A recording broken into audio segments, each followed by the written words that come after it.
سورہ بنی اسرائیل میں اللہ نے حکم دیا, یہاں سے بہت سارے حکام شروع, ایک رکوع میں نا بہت سارے حکام ہیں. وَقَضَىٰ رَبُّكَ أَلَّا تَعْبُدُوا إِلَّا إِيَّاهُ, تیرے رب نے چند فیصلے کیے ہیں.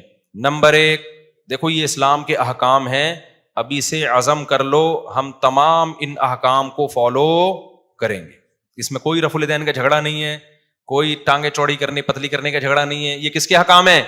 یہ قرآن کے حکام ہیں. نہ اس میں کوئی اہل حدیث دیوبندی بریلوی پھڈا ہے, نہ کوئی اور پھڈا ہے, کوئی فرقہ نہیں. اس کو تو کوئی بھی انکار نہیں کر سکتا نا.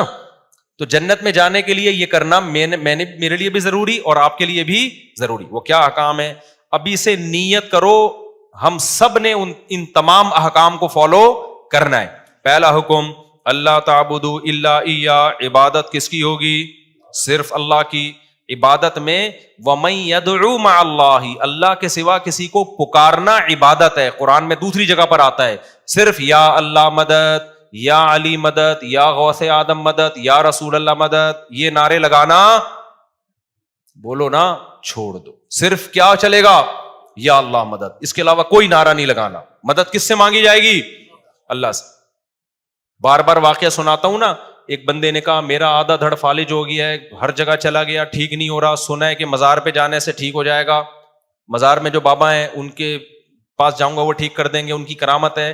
میں نے کہا وہ ان کے دونوں دھڑ کام نہیں کر رہے, تبھی تو ان کو قبر میں دفنایا ہے. ابے بھائی مردے کی ذرا سی انگلی بھی کام کر رہی ہو نا, آدمی ڈر کے بھاگ جائے. بندے کے دونوں دھڑ بالکل کام کرنا چھوڑتے ہیں تبھی اس کو پھٹے پہ لٹا کے غسل دیا جاتا ہے. یہ ہو نہیں سکتا کہ مردے کو آپ غسل دے رہے ہیں, ذرا سی انگلی ہیلی یا تو آپ لیٹے ہوئے ہوگے اس کی جگہ خوف سے, ہارٹ اٹیک سے, یا پھر تحقیق کرو گے یہ ہلا کیسے. مردہ اسے کہتے ہیں جس کے دونوں دھڑ بالکل بھی کام نہ کر رہے ہو, چاہے وہ بزرگ ہو یا کوئی بھی ہو. میں نے کہا جس قبر پہ جس مزار پہ آپ جا رہے ہو اس کے دونوں دھڑ کام نہیں کر رہے تو وہ آپ کا آدھا دھڑ کیسے ٹھیک کرے گا؟ وہ تو کہے گا بھائی میں اپنا آدھا نہیں کر لیتا پہلے ٹھیک, پورا نہیں ہوتا تو جو آدھا تو ہو جاتا نا, کچھ تو کام آ جاتا. تو میرے بھائی جو بیچارہ مر گئے, جو کچھ بھی نہیں کر سکتے, وہ تمہاری بگڑی کہاں سے بنائیں گے؟ تو اللہ تعبدوا الا ایہ, پکارنا صرف کس کو ہے؟ اللہ کو. اللہ کے سوا کسی کو نہیں پکارنا, نہ قبر والوں سے مانگنا ہے. وبالوالدین احسانا, اچھا عبادت کرو صرف اسی کی, تو اس کا مطلب اس کی بھی کرو. تو اس کی جو عبادت فرض ہے وہ کیا ہے؟ نماز ہے, زکوٰۃ ہے, روزہ ہے, حج ہے. یہ بھی ہمیں کیا کرنا ہے؟ کرنا ہے ہمیں. آگے اللہ فرماتے ہیں وبالوالدین احسانا, اللہ کے بعد سب سے بڑا حق کس کا ہے؟ ماں باپ کا. ماں باپ کے ساتھ اچھا سلوک کرو. کتنا اچھا؟ اما یبلغن عندک الکبر احدہما, دونوں بوڑھے ہو جائیں یا دونوں میں سے ایک بوڑھا ہو جائے, فلا تقل لہما اف, اب بڑھاپے میں ان کی طبیعت میں چڑچڑا پن پیدا ہوگا, بات بات پہ ان کو آئے گا غصہ, اور آپ نے ان کو جوانی میں پورا نچوڑ لیا, اسکول کی فیسیں بھی لے لیں, اماں نے ساری زندگی روٹیاں پکا پکا کے آپ کو کھلا دیں, صبح اسکول تیار کر کے بھیجتی رہی, شام کو آپ کا انتظار کرتی رہی. اس وقت آپ بچے تھے, کوئی آپ کے سر پہ ہاتھ رکھنے والا نہیں تھا, باپ نے بھی عزت دی اور ماں نے بھی بولو عزت. اب آپ جب جوانی کی دہلیز پہ قدم رکھو گے, ماں باپ بڑھاپے کی طرف جانا, ابا ریٹائر ہو گئے, ابا کی چھوٹی موٹی پینشن آ رہی ہے, اماں بھی کیا ہو گئیں؟ بوڑھی ہو گئیں. اب آپ کو ابا اماں کھلنے لگے, یہ کھانستے کیوں ہیں, یہ اماں ہر وقت چیختی چلاتی کیوں ہیں. انگریز نے اس کا بہترین حل سوچا, اٹھا کے عیدی سینٹر میں جمع کرا دو, کیونکہ وہ کہتا ہے ترقی, ایکچولی لائف کو کیا کرو؟ انجوائے کرو.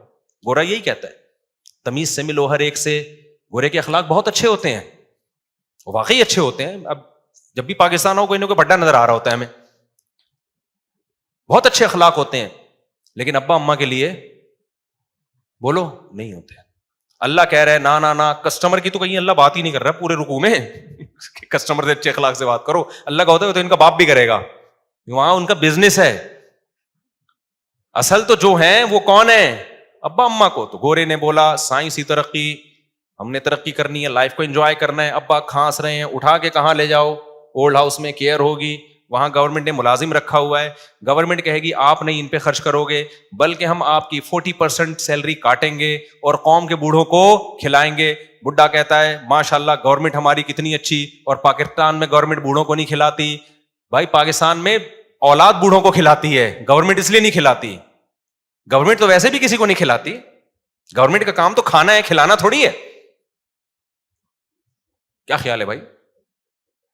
زیادہ ہو گیا, چلو آگے. اچھے بھی لوگ بھی ہیں, بہرحال اچھے لوگ بھی ہیں الحمدللہ گورنمنٹ میں, کچھ لوگ کھلانے والے بھی ہیں. یہ میں مکھن لگانے کے لیے نہیں کہہ رہا, چونکہ جب میں ٹریولنگ کی ہے نا تو کچھ خاندانی لوگ بھی ہمیں ملے ہیں, اور ہر جماعت میں ہیں. تو خاندانی لوگ ہر جگہ, مارکیٹ میں ہیں ذرا تھوڑے, تو اس لیے ظاہر ہے جو اکثریت سامنے آتی تو مارکیٹ میں نظر تو وہی آتا ہے نا, لیکن کچھ اچھے لوگ بھی ہیں الحمدللہ. تو بہرحال اللہ میاں نے کہا کہ سب سے زیادہ حق کس کا ہے؟ ماں باپ کا. ان کے ساتھ اچھا سلوک کرنا ہے. اچھا سلوک کیسا؟ کہ جب بوڑھے ہو جائیں, اب تمہارے کسی کام کے نہیں ہیں, تو اب اصل میں تو خدمت شروع ہوئی ہے. اب کیا ہے؟ حق حقوق تو اب شروع ہو رہے ہیں. تو پہلا حق اپنی زبان پہ کنٹرول. عیدی سینٹر جمع کرانا, تو یہ تو آپ سے کوئی ملے کہ میں نے اپنے ابا کو جمع کرا دیا عیدی سینٹر, بتاؤ آپ کی نظر میں اس کی کوئی عزت رہے گی؟ نہیں رہنی چاہیے. بے تو اپنے باپ کو جمع کرا کے آ گیا یار, گودوں میں پالتا بڑھاپے میں اس کو. یار وہ تنگ بہت کرتے ہیں ابا یہ کرتے ہیں. بھائی جو بھی ہیں, حق کب شروع ہو رہا ہے؟ اماں اور ابا کا بڑھاپے میں شروع ہو رہا ہے. فلا تقل لهما اف, اللہ کہتے ہیں اب ان کے سامنے اف نہیں کرنا. ولا تنہرہما, ان دونوں کو جھڑکنا نہیں ہے. جھڑکنا سمجھتے ہیں؟ جیسے باس اپنے ملازمین کو جھڑکتا ہے, چلو یہاں سے جاؤ, یہاں سے دماغ کھایا ہوا ہے. بھکاریوں کو جھڑکا جاتا ہے, بس کر یار. یہ جو اسٹائل ہے نا فرعون والا بات کرنے کا, یہ اسٹائل ماں باپ کے سامنے بولو نہیں چلے گا. چپ ہو جاؤ, خاموش ہو جاؤ, آپ کون ہوتے ہو پہ اعتراض کرنے والے. یہ ڈائلاگ آج کل اولاد کے چل رہے ہیں, کس کے لیے؟ ماں باپ کے. آپ کون ہوتے ہو مجھے روکنے والے؟ آپ کو کس نے یہ رائٹ دیا؟ یہ اسکولوں سے سیکھ رہے ہیں. ایجوکیشن بہت آ رہی ہے, تمیز مارکیٹ سے شارٹ. یہ ایجوکیشن تمہیں جہنم کے عذاب میں لے کے جائے گی. اس سے وہ جاہل اچھا ہے, رکشا چلاتا ہے, ٹماٹر بیچتا ہے, لیکن اپنے باپ اور ماں سے تمیز سے بات کرتا ہے. اللہ کی نظر میں وہ زیادہ پڑھا لکھا ہے. تو ولا تقل لهما اف ولا تنہرهما وقل لهما قولا کریما. آگے اللہ نے فرمایا کہ صرف اتنا نہیں ہے کہ بے عزتی نہیں کرنی, جھڑکنا نہیں ہے اور اف نہیں کہنا. تو انسان کہتا ہے چلو بدتمیزی سے پیش نہیں آنا, نارمل رہنا ہے. نا نارمل بھی نہیں. قل لهما قولا کریما, ایسی بات کرنی ہے جس سے عزت جھلک رہی ہو. ایسے لگ رہا ہو جیسے کوئی ملازم اپنے آفیسر سے بات کر رہا ہے. کریم کہتے ہیں عزت دار کو.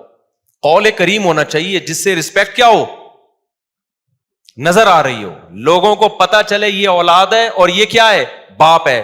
آج جو لبرل طبقہ جب آتا ہے نا ہم سے ملنے کے لیے اپنے بچوں کی پرابلمز کو لے کے, تو میں یقین سے بتاؤں مجھے بچہ باپ لگ رہا ہوتا ہے اور باپ بچہ. باپ بچے کے سامنے بڑی تمیز سے, کہ بچے کو ایسا نا مائنڈ کر جائے, بچہ ایسے آرام سے بات کر رہا ہوگا. ایکچولی مفتی صاحب میرے یہ بیٹے ہیں, حالانکہ ایک ہی ہے لیکن اس کو عزت میں ہیں کہہ رہا ہوتا ہے. ویسے ہوتے بھی ایک ہی عام طور پہ لبرل لوگوں کے یہاں, یہ میرے بیٹے ہیں ایکچولی یہ تھوڑا سا نا یوں بیٹا ابا ایسا چیخنا شروع کر دے گا. ابا بیٹا وہ اصل میں دیکھیں میں آپ کو سمجھانا چاہ رہا تھا نا, میں مفتی صاحب ہیں تھوڑا سا احتیاط سے بات کرتے ہیں. نہیں آپ مفتی صاحب یہ دیکھو نا یار, یہ ابا باتیں کیسی کر رہا ہے. تو مجھے 2-3 دفعہ ارادہ ہوا میں ابا کی جگہ اس کو بٹھا دوں اور اس کی جگہ کس کو بٹھا دوں, ابا کو, اور میں بولوں بھائی آج سے ابا تو ہے, یہ کون ہے؟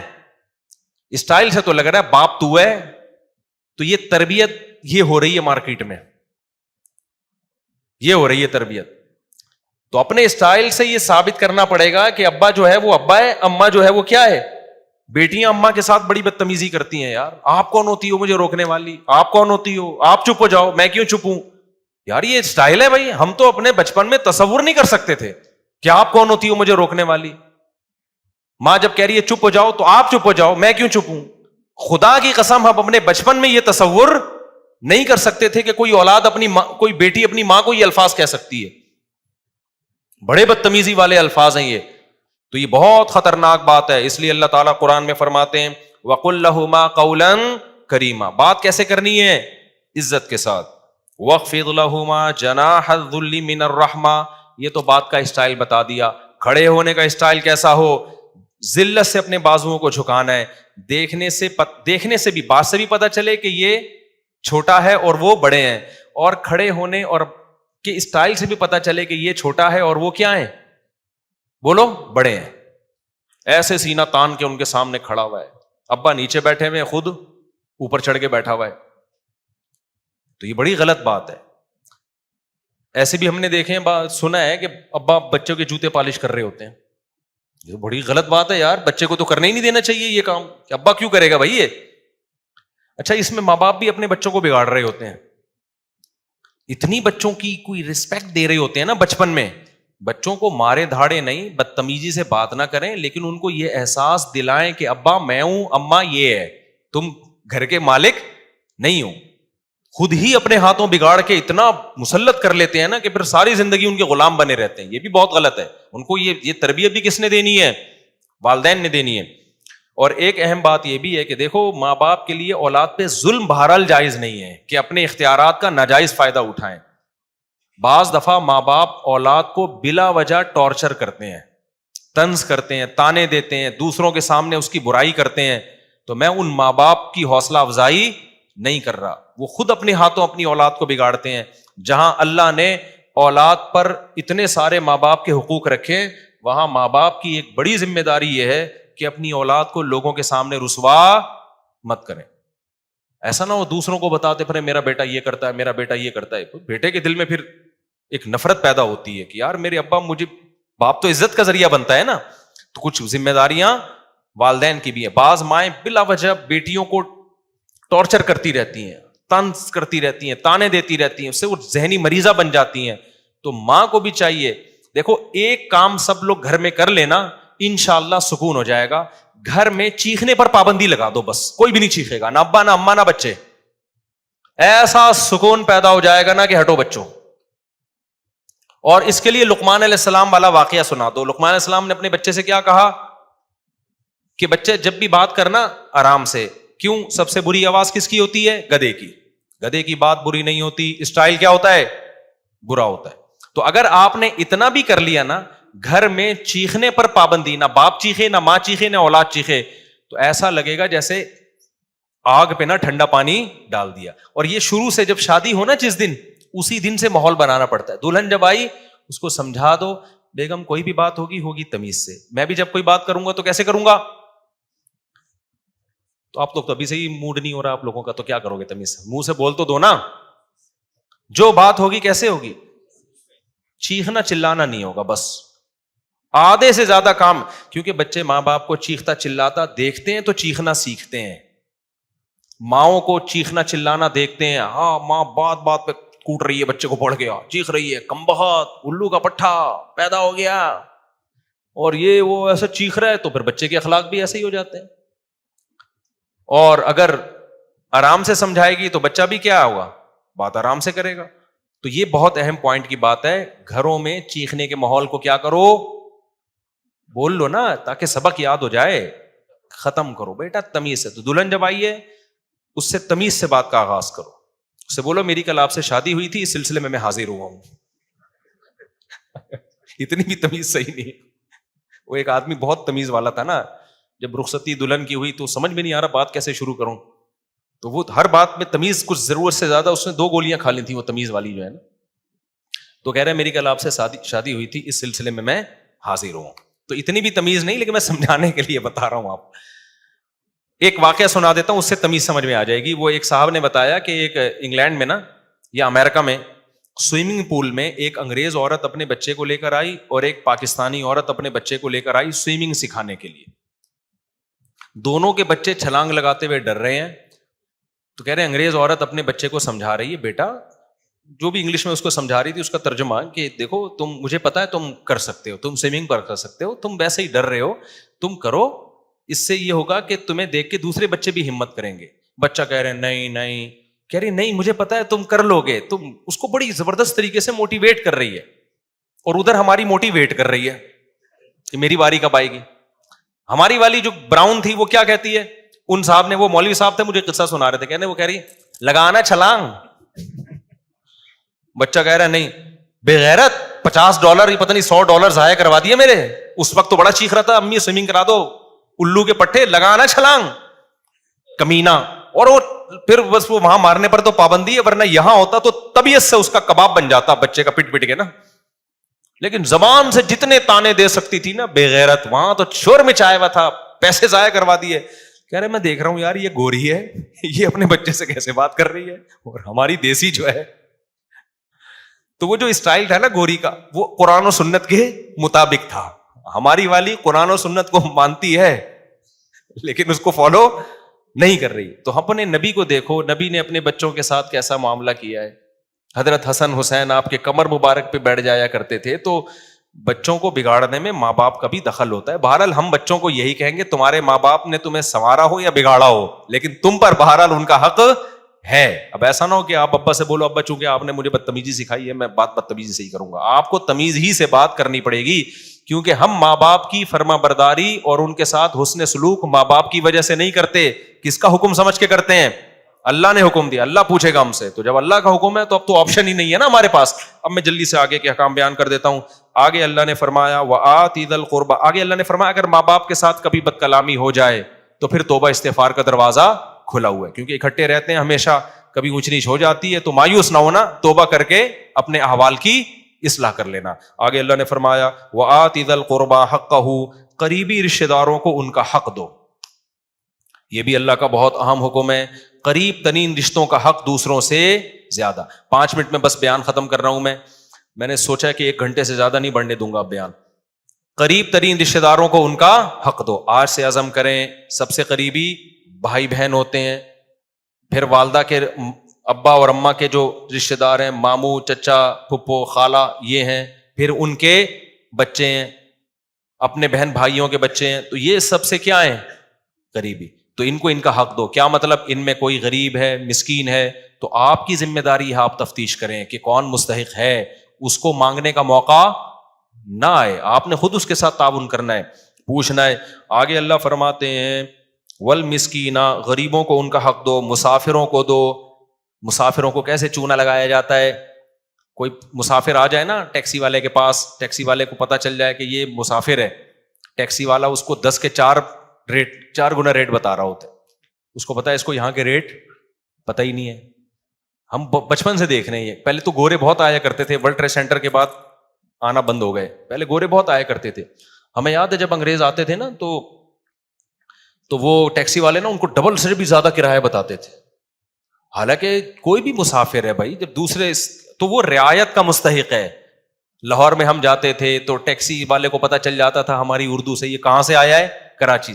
ٹیکسی والا چونا لگاتا تھا, ہم کہتے تھے بھائی وہاں جانا ہے, گلی کے ساتھ طواف کرتا تھا وہ گلی میں, ہمیں پتہ ہی, ہم سمجھ نئی گلی آ رہی ہے, اسی گلی میں گھمایا جا رہا ہے. پھر جب 3-4 دفعہ وہی درخت آئے تو پھر اگلی گلی, او جناب 50 کلومیٹر دور, حالانکہ وہ اس کھمبے سے لے کے اس کھمبے تک گیا ہے. ہم سمجھ رہے ہیں بہت لمبی ٹریولنگ کر کے ہم یہاں پہنچے ہیں. جب رشتے داروں کو بتاتے تو کہتے ہیں بھائی یہ تو یہاں اترے تھے, یہاں سے یہاں تو 5 منٹ لگتے ہیں. لاہور والے ایسے ہوتے نہیں ہیں, لیکن مجھے 2-3 ٹکرے ہیں, ہوتے نہیں ہیں, لیکن ہر جگہ کراچی میں بھی ہوتے ہیں, لاہور میں بھی ہوتے ہیں, ہر جگہ ہوتے ہیں.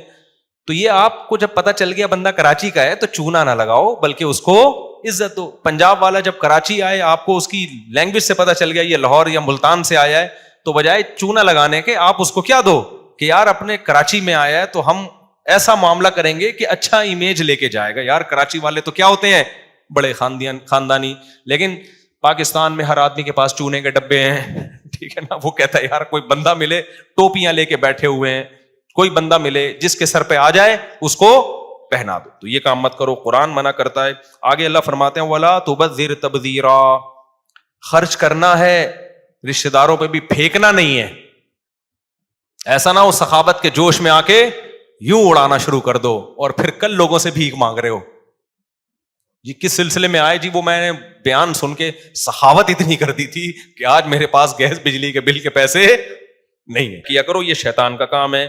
آگے اللہ فرماتے ہیں وَإِمَّا تُعْرِضَنَّ عَنْهُمُ ابْتِغَاءَ رَحْمَةٍ مِّن رَّبِّكَ, بعض دفعہ کوئی رشتہ دار, کوئی غریب مسکین تمہارے پاس آتا ہے, اس وقت تمہارے پاس پیسے نہیں, وہ ہو مستحق, وہ پیشہ ور بھکاری کی بات نہیں ہو رہی, خوب سمجھ لو.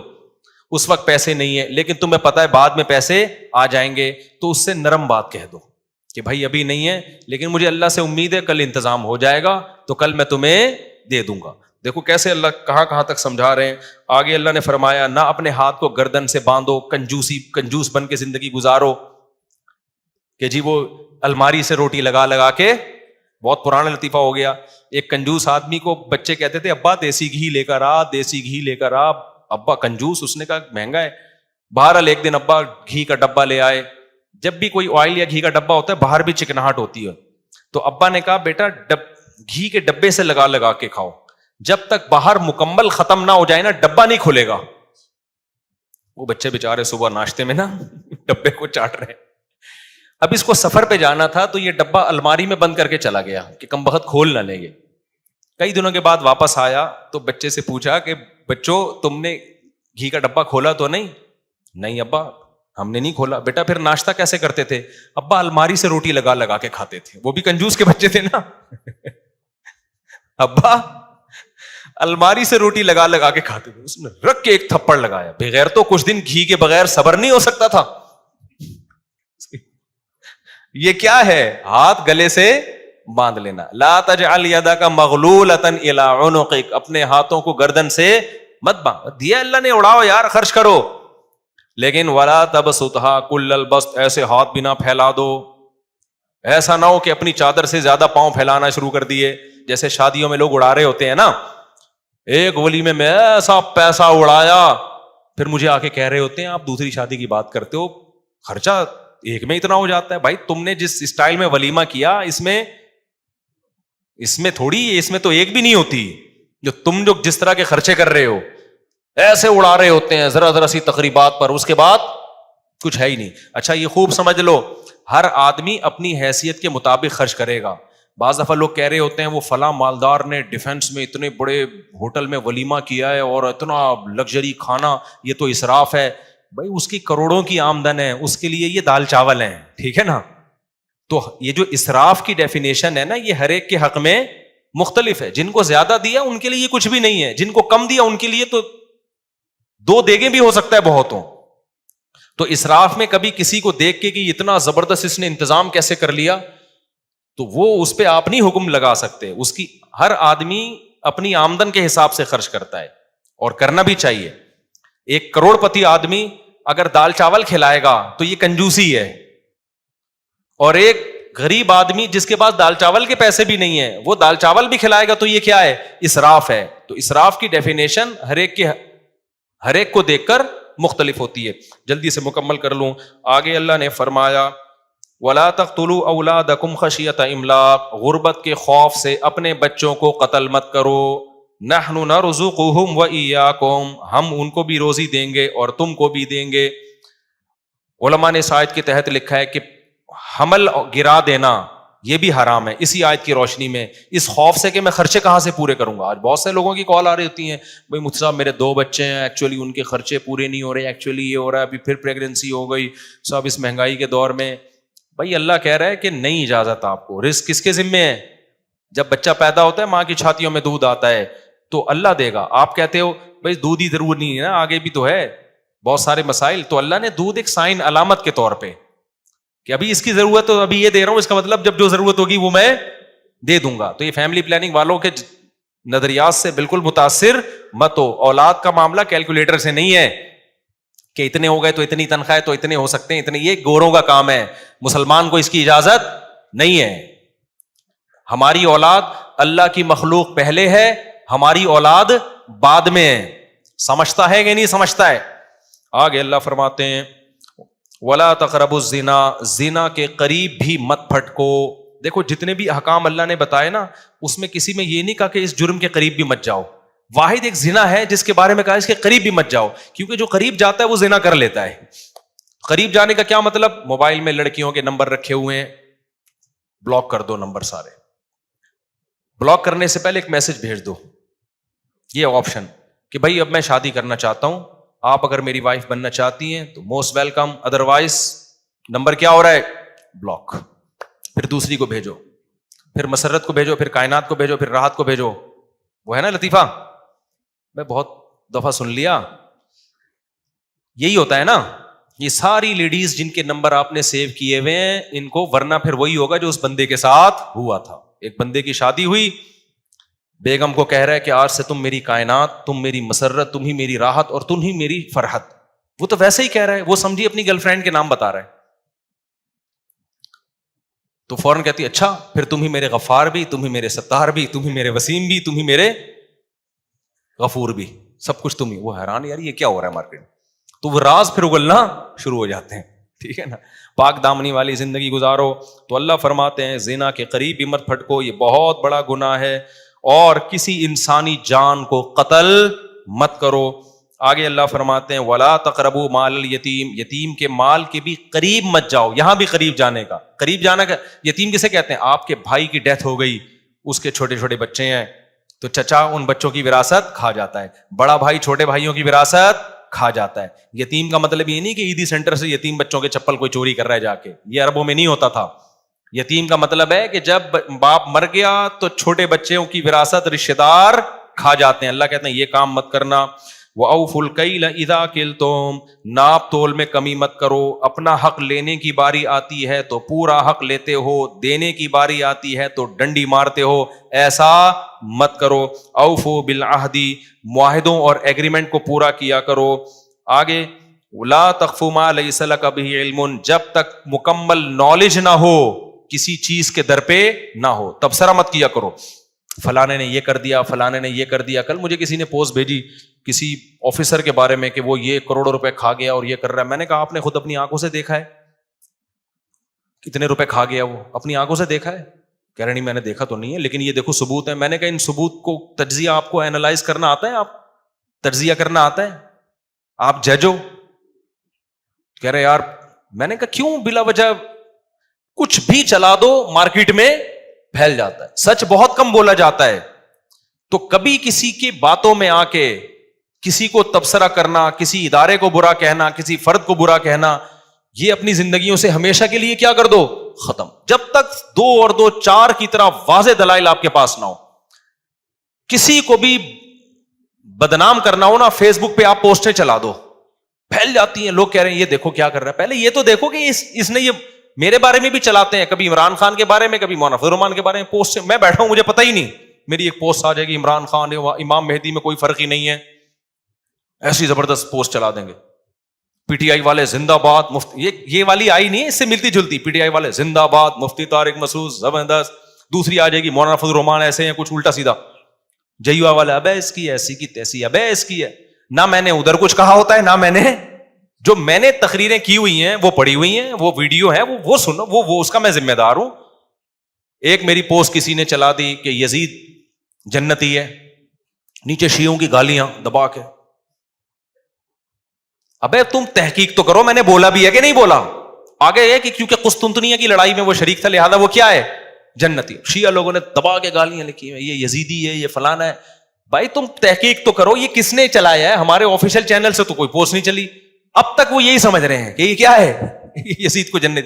نہ میں نے اس کو جنتی بولا، نہ میں نے اس کو جہنمی بولا، کچھ بھی نہیں بولا. میں نے اس پہ تبصرہ ہی نہیں کیا. پوسٹ دبا کے کچھ بھی اٹھا کے ڈال دو نا.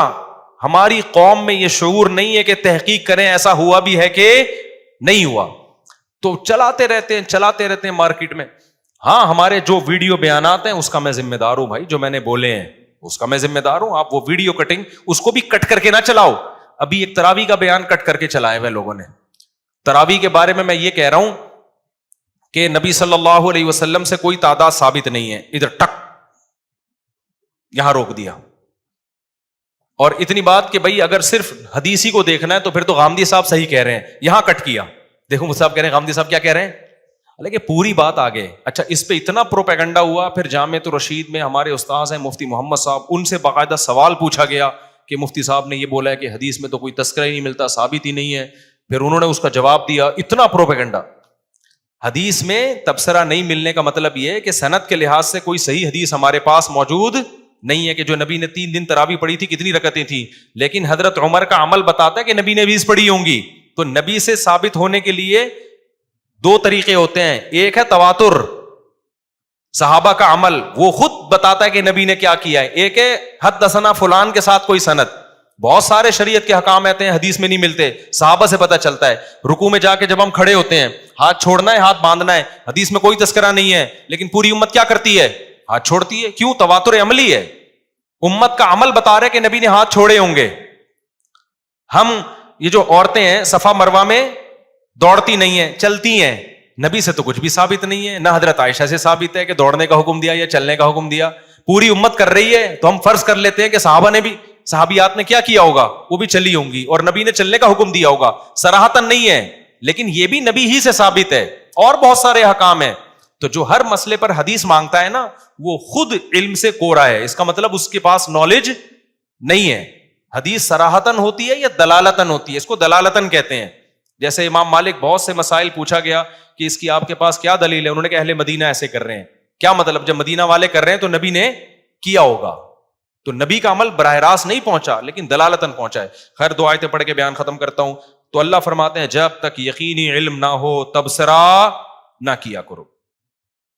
آگے اللہ نے فرمایا وَلَا تَمْشِ فِي الْأَرْضِ مَرَحًا, زمین میں اکڑ کے مت چلو. زمین کے دادا بننے کی کوشش بولو نہ کرو, اکڑ کے مت چلا کرو. کیوں؟ اِنَّكَ لَن تَخْرِقَ الْأَرْضَ, زمین کو نہ تم اپنے پاؤں کی طاقت سے پھاڑ سکتے ہو, اور نہ سینہ اتنا اونچا کر سکتے ہو کہ کیٹو کی پہاڑی سے اوپر جھانکنا شروع کر دو. تو جتنے ہو اتنے ہی رہو. تو یہ چند احکام تھے اللہ نے بیان کیے. اس کو کہتے ہیں اپنی اوقات میں رہو. اس پر میں اکثر ایک بات کہتا ہوں, جو زیادہ فنٹر بن رہا ہو نا, اس سے کہیں تو بیت الخلاء کس وقت جاتا ہے؟ وہ بتائے گا مغرب کے بعد جاتا ہوں یا صبح 8 بجے جاتا ہوں. تو بولے تیری اوقات کیا ہے؟ صبح 8 سے 8:30 ہے. اصل اوقات تیری کتنا بھی اکڑتا ہونا, جب واش روم میں جا کے بیٹھتا ہے اور آگے میں ڈیلیٹ کر دیتا ہوں, اس وقت انسان کو اپنی اوقات سمجھ میں آ جاتی ہے کہ تو اصل میں ہے کیا.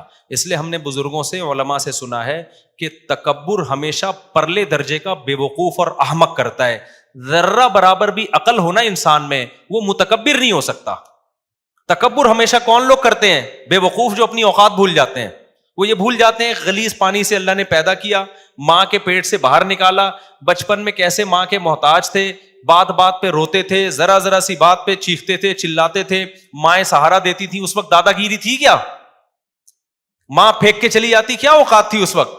کتنے عرصے لنگڑا کے چلتے رہے, ٹوٹے, کبھی ادھر جا رہا ہے, توتلا بول رہا ہے, آہستہ آہستہ بولنا سیکھے. تھوڑے دنوں کے لیے اللہ نے جوان کر کے سیدھا کر دیا, تھوڑے دنوں میں اپنے آپ کو زمین کا باپ سمجھنا شروع, ظلم کرتا ہے. تو کون ہوتا ہے مجھے سمجھانے والا, تو کون ہے مجھے سمجھ. ابے بھائی تھوڑے دن کے لیے تجھے جوانی ملی ہے, ابھی دوبارہ آہستہ آہستہ بڑھاپے کی طرف تو آئے گا. پھر بڑھاپے میں دیکھو نا ہوتا کیا ہے, کانپ رہے ہوتے ہیں, راشا تاری ہو گیا.